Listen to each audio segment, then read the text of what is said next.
বিশ্বাসে মিলাই বস্তুতর্কে বহুদূর। সম্মানিত ভিউয়ার্স, আজকে দেখেন স্ক্রিনের ভিতরে একটা বান মারণ বিদ্যা নিয়ে হাজির হলাম। এই যে বান মারণ বিদ্যাটা দেখতেছেন, এই বান মারণ বিদ্যার মাধ্যমে শত্রুকে শ্মশানের ভিতরে পুড়িয়ে একেবারে শেষ করে ফেলার উপায়।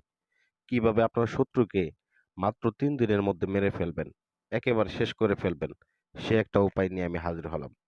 তো এই বিদ্যাটার উপর যদি আপনার বিশ্বাস থাকে, আমি মনে করি আপনি ১০০ তে ১০০% আপনি ফলাফল পাবেন। এটা আমাকে দিয়ে করাতে হবে না, আপনি নিজেই করতে পারবেন। তবে আপনাকে সামান্য পরিমাণে অভিজ্ঞতা অর্জন করতে হবে। তো দেখেন কিভাবে করবেন, কোন সময় করবেন, বিস্তারিত নিয়ম আমি আপনাদেরকে বলে দিব। তো এই কাজটা করতে গেলে কিছু অর্থকড়ি খরচ হবে। আপনি নিজে বাজারে যাবেন, বাজারে গিয়ে কিছু মাল সামানা কিনে আনবেন। এই মাল সামানাগুলোর মধ্যে হচ্ছে প্রথম আপনাকে ঘি কিনতে হবে। ঘি কিনতে হবে, একটা পুতুল বানাতে হবে।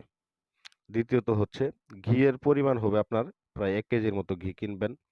তারপরে আপনার চন্দন কাঠ কিনে আনবেন এবং শ্মশান থেকে আপনি যখন আপনার শ্মশানে মরা পোড়ায় ওই সময় দেখবেন কয়লা পড়ে থাকে। শ্মশানে গেলে দেখতে পারবেন অনেক কয়লা পড়ে আছে।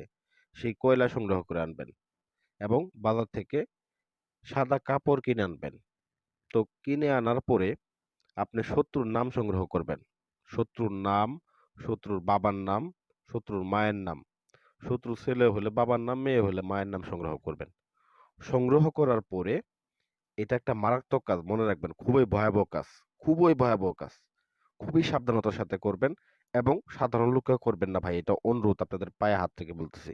কারণ এটা এতটাই ডেঞ্জারাস কাজ যে এই কাজটার হাত থেকে কোনো ক্রমে বাঁচতে পারবে না। এই কাজটা যদি কারোর উপর প্রয়োগ করা হয় কোনো ক্রমেই বাঁচতে পারবে না। একেবারে গ্যারান্টি যুক্ত কাজ। এটা আমি বহুবার করেছি এই কাজটা। তো যাই হোক, এই কাজটা করার জন্য আপনি যে কোনো শনিবারে শুধুমাত্র এই কাজটা করতে পারবেন। তবে আপনি অন্যান্য বারেও করতে পারবেন। আপনাকে অবশ্যই একটা নির্দিষ্ট আসন থাকতে হবে। তো আমি দেখা গেছে সপ্তাহে ৭ দিনই করি এই কাজটা। কারণ দেখা গেছে আমার একটা আসন আছে। আসনটা আমি প্রায় ৳৩৫,০০০ খরচ করে আসনটা তৈরি করেছি। তো আপনার আসন থাকলে আপনার ৭ দিনে করতে পারবেন। আর আসন না থাকে শুধুমাত্র শনিবারে করতে পারবেন। তো শনিবারে এশার নামাজ বাদ আপনারা এই কাজটা করতে বসবেন।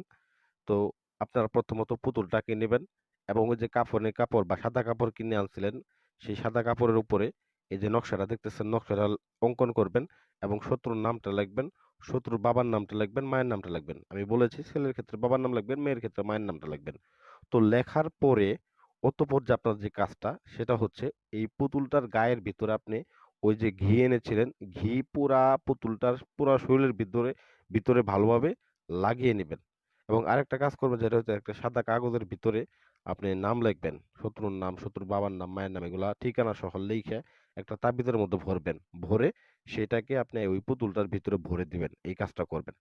তো অতঃপর পুতুলটার শরীরের ভিতরে আপনি ঘি দিয়ে ভালোভাবে মাখিয়ে নিয়ে আপনি এই পুতুলটাকে ওই কাপড়ের টুকরা দিয়ে নকশা সহ কাপড়ের টুকরা দিয়ে ভালোভাবে পেঁচায় নিবেন। পেঁচায় নেওয়ার পরে আপনি সরাসরি চলে যাবেন শ্মশান ঘাঁটিতে।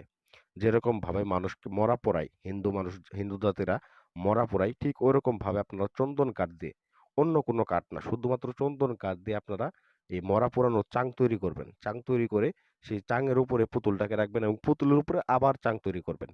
এরকম ভাবে চাং তৈরি করার পরে আপনারা এই চন্দন কাঠের ভিতরে হালকা করে আপনি ঘি সহ এবং কেরোসিন সহ আপনি ভালোভাবে ঢেলে দিবেন। ঢেলে দিয়ে সেইখানে আগুন ধরিয়ে দিবেন।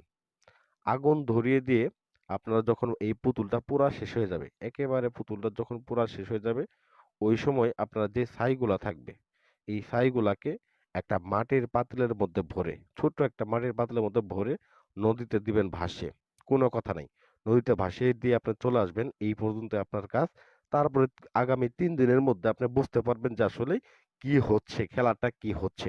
শত্রু ভালো আছে না খারাপ আছে, আমি মুখ দিয়ে আর বলব না। আপনারা নিজেরাই করে দেখতে পারেন শত্রু ভালো টিকে থাকতে পারে কি না।